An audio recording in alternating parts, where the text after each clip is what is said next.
A gente segue falando sobre os estragos do terremoto na Colômbia e agora a gente tem entrevista importante aqui no 360. Conversaremos agora com o embaixador do Brasil lá na Colômbia, Paulo Estivalete de Mesquita. Embaixador, muito obrigada por falar conosco nesse momento. Então, já começo te perguntando, né, como é que foi para o senhor, para os seus colegas da embaixada, quando começou, o que vocês perceberam e, claro, em relação à comunidade brasileira neste momento, se vocês estão sendo procurados, se tem muitas notícias em relação à comunidade brasileira. Bem-vindo e obrigada. Bom, boa tarde, obrigado pela oportunidade. Aqui em Bogotá, o terremoto se sentiu de maneira relativamente suave, em comparação com o que aconteceu no oeste do país, né? Ainda assim, mesmo aqui, em muitos prédios, as pessoas desceram do prédio. Há alguns protocolos para esse tipo de ocasião, em que as pessoas saem à rua, vão para praças para ficar longe das construções. Mas não há notícias de grandes prejuízos ou de prédios que tenham sido derrubados aqui. Então, nós não tivemos a percepção da magnitude do terremoto no primeiro momento.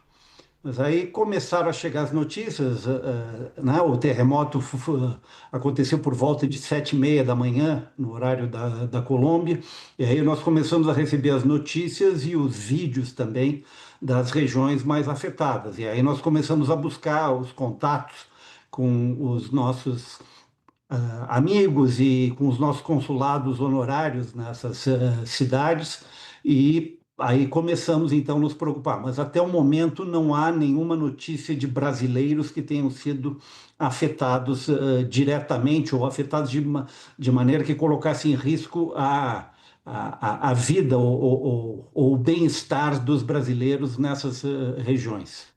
Então, nós continuamos nesse processo. As notícias, como vocês estão vendo, elas estão chegando aos poucos, as notícias de fatalidades e mesmo do número de feridos, elas chegam aos poucos, porque um dos pontos mais afetados pelo terremoto é a estrutura de comunicações. Então, a gente recebe os vídeos, mas o próprio levantamento das pessoas afetadas, ele vai sendo feito aos poucos. Na região onde ocorreu o epicentro, que é o departamento do Chocó, há notícias de muito poucas fatalidades até o momento.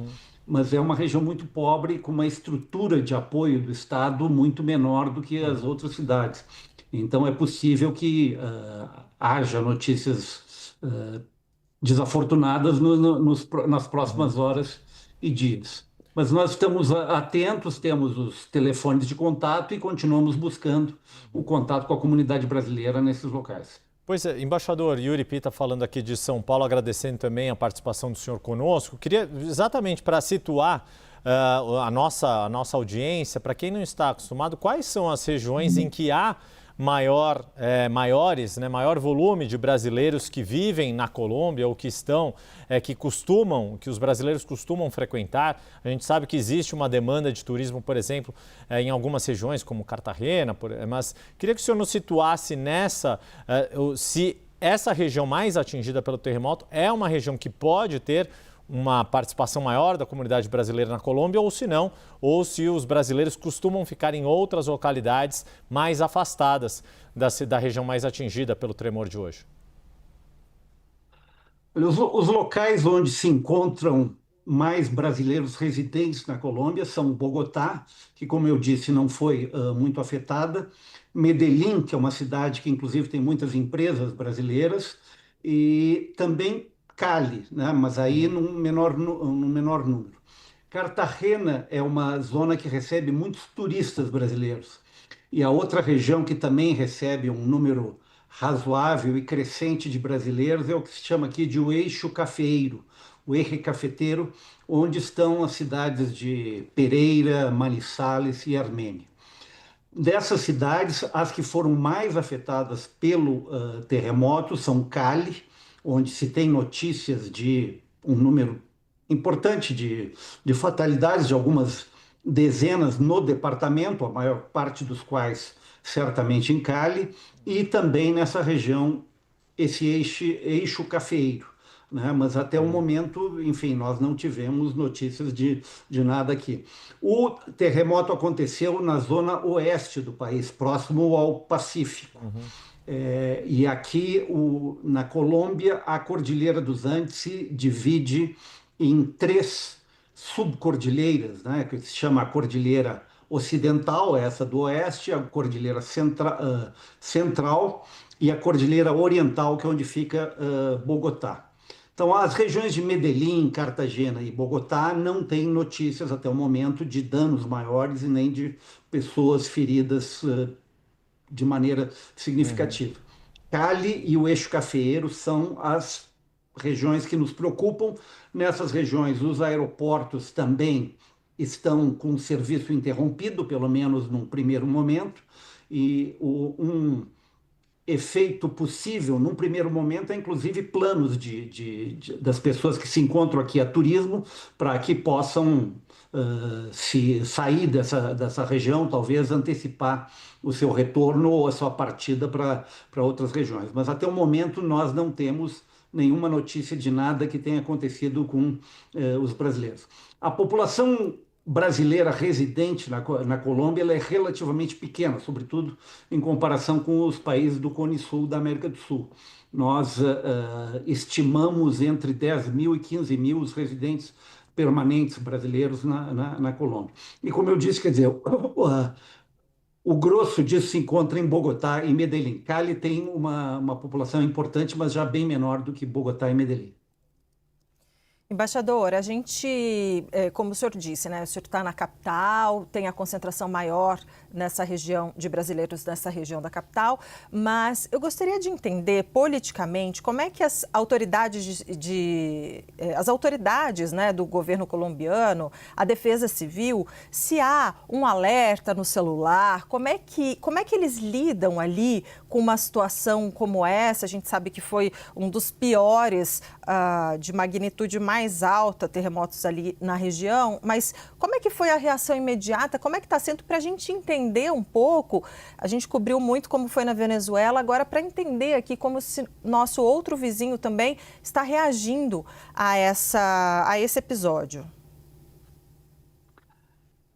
Olha, houve uma decretação de desastre nacional, né? O que facilita, como aconteceria no Brasil, a movimentação de recursos públicos.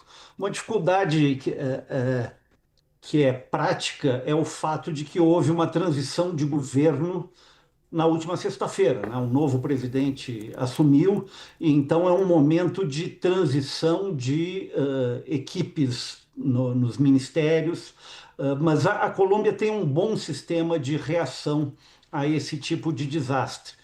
O Serviço Geológico Colombiano é muito respeitado, existe uma unidade nacional que lida com desastres. O país tem essa geologia, como todos os países andinos, que acontecem com alguma frequência terremotos. É verdade que esse é efetivamente, segundo o Serviço Geológico, esse é o terremoto mais grave dos últimos 10 anos, mas há uma série de fatores que impactam, né? A localização, a profundidade do terremoto, tudo isso impacta muito.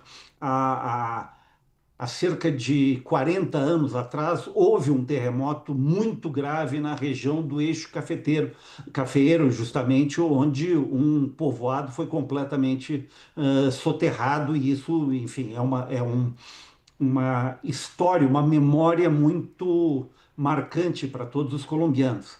Então, existe uma estrutura bastante boa de reação, o país se mobiliza para isso. Aqui em Bogotá, por exemplo, que é justamente uma cidade, é a cidade que tem a melhor estrutura e onde os danos não foram tão significativos, imediatamente a prefeitura deslocou uma equipe com 100 rescatistas, como eles chamam, para ajudar essas zonas mais afetadas.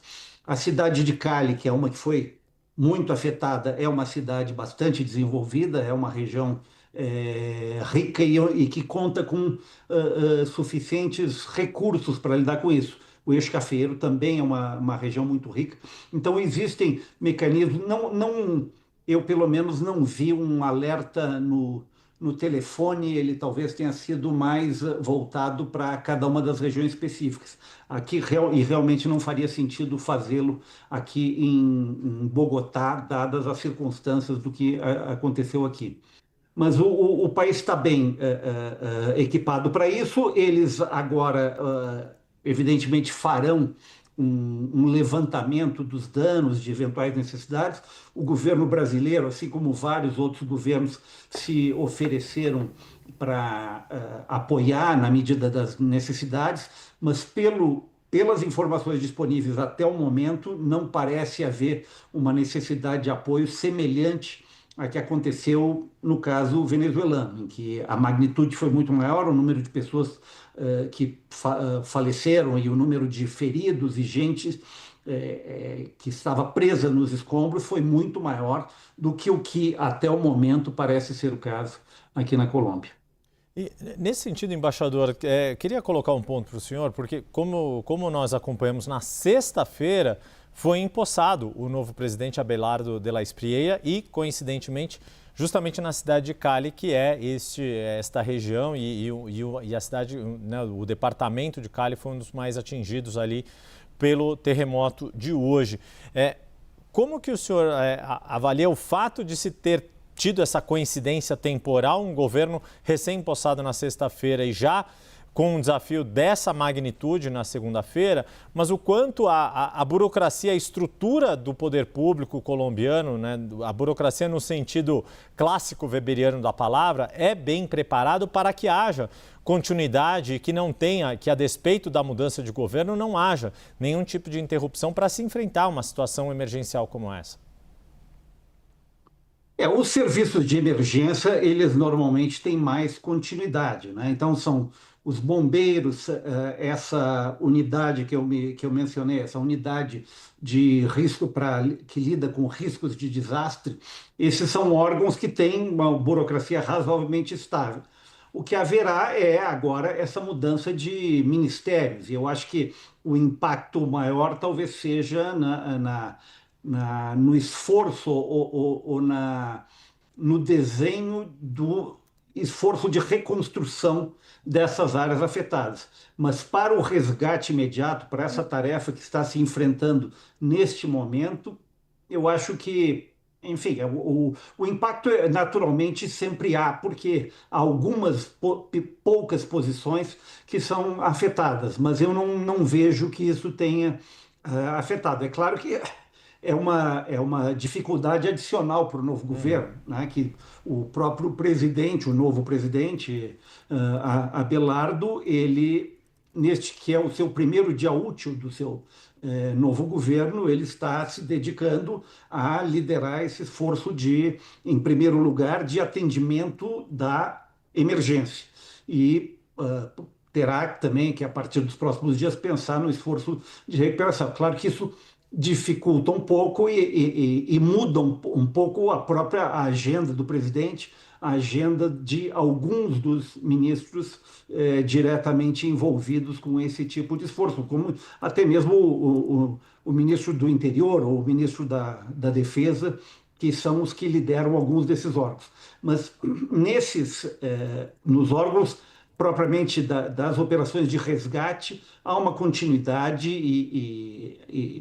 enfim, eles estão lidando, acho que bastante bem com o que está acontecendo. Uhum. E para encerrar, embaixador, eu gostaria de, até como um serviço, assim, se, por exemplo, brasileiros estejam eventualmente tentando entrar em contato com brasileiros que estão aí na Colômbia e não conseguirem, ou próprios brasileiros na Colômbia, queria que o senhor falasse um pouco, né, para a gente encerrar, sobre o trabalho da embaixada, então, né, de sempre vocês fazem essa ajuda, essa interlocução. Sim, bom, o Itamaraty publicou nas últimas horas, pouco após o terremoto, uma nota em que, em primeiro lugar, expressava a solidariedade do governo brasileiro com o governo e o povo colombianos, e ali, nessas notas, sempre se coloca os telefones de contato no Itamaraty, em Brasília. Aqui nós colocamos nas nossas redes sociais também, se reitera, na verdade, porque há um esforço permanente de manter algum tipo de contato com a comunidade brasileira. Então, nas páginas da Embaixada, nos grupos de WhatsApp que nós mantemos, e inclusive nas diferentes regiões, como essa região aqui, também, além da própria Embaixada, há esses consulados honorários que nos apoiam nesse esforço, que é para tentar obter o máximo de informações sobre a comunidade brasileira e nos colocarmos, obviamente, à disposição para apoiar no que for necessário. Felizmente, tudo indica que até o momento isso está sob controle e que os brasileiros não estão diretamente afetados ou em necessidade de algum apoio, mas os telefones trabalham em regime de plantão, ou seja, são 24 horas e 7 dias por semana, e os brasileiros podem nos procurar para qualquer orientação ou apoio adicional que seja necessário em qualquer momento. Nós conversamos com Paulo Estivalé de Mesquita, embaixador do Brasil na Colômbia. Embaixador, muito obrigado mais uma vez pela disponibilidade do senhor de poder nos ajudar a compreender e de poder todos nós, não só a Débora e eu, mas toda a CNN também, deixar um abraço solidário à Colômbia para enfrentar essa situação emergencial, assim como para todo o corpo diplomático do Brasil na Colômbia. Muito obrigado mais uma vez, uma boa semana ao senhor.